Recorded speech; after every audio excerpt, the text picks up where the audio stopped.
Well, the royal baby has sparked a social media frenzy, and if you're on the internet, you just couldn't have missed it. Facebook news feeds saturated with announcements of the birth. The news spread via Twitter across the globe as the 24-year-old photographer spotted Kate's car pull up at the hospital. That was about 5:30 yesterday morning local time. Well, the hashtag royal baby was trending worldwide even before the birth was announced. Thousands of people were tweeting in places like the United States, Australia and India, among other countries. After the birth was announced via Twitter, the number of tweets monitoring the royal baby shot up to, well, 23,500 we've got there, but I think that figure might even be higher, at 25,500. Over 1 million tweets have now been sent using that particular hashtag. Many people have been enjoying the lighter side of the royal birth. That Stephen Fry tweeted, "The official easel, we really are a marvellously bonkers country."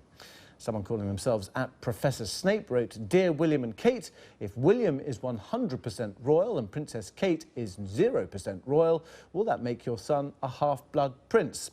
Hashtag royal baby. And in reference to the excitement in the United States over the royal birth, at Gerard Mulligan 1 tweeted, "It's like the American Revolution never happened. Hashtag royal baby." Let's get more with Kerry Alexandra from our social media and user-generated content team who's been monitoring Twitter reaction and viewer responses to the birth. I was reading that actually in one paper, hundreds of millions of people have been tweeting this all over the world. I mean, how big a deal has it been? It's been absolutely huge. We've had a vast amount of content in from all across the world. And it's been people not only wanting to congratulate William and Kate, but also sharing their own baby experiences yesterday. It's interesting, isn't it, also, that the royal family, the British royal family, has really sort of caught up and got up to speed with how modern media works, because politicians are doing it now as well, and all these announcements being made on social media sites. Yes, they absolutely have. Clarence House yesterday had an invitation on to their Twitter followers to upload their own pictures and their own stories of babies. It was a welcome change, I think. Not everyone is a supporter of the royal family. How diverse has the reaction been coming into the BBC?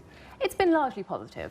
There have been a few people saying it's just a baby, it's not really news, but it has been largely positive, and any sort of sneering has been more directed at media coverage than, in fact, at the royal couple. And any particular trends being identified? Is it really very much the name, what it's going to look like, what sort of life it has ahead? Yes, absolutely. People have been really talking about the name. That seems to be really hotting up now.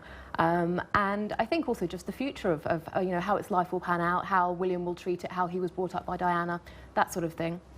How big is this, though, compared to other massive events? For example, when the last Pope stood down, or when somebody dies. I mean, when Diana died, for example, it was pre this sort of age. How does it compare? It's a huge story for us. It's been one of the biggest ones we've covered. Other ones that come close are possibly the Boston bomber, the Olympics, things like that. But it's been absolutely huge. We've had hundreds of emails. And when you say they come close, in terms of figures, what sort of volume are we looking at in terms of the difference?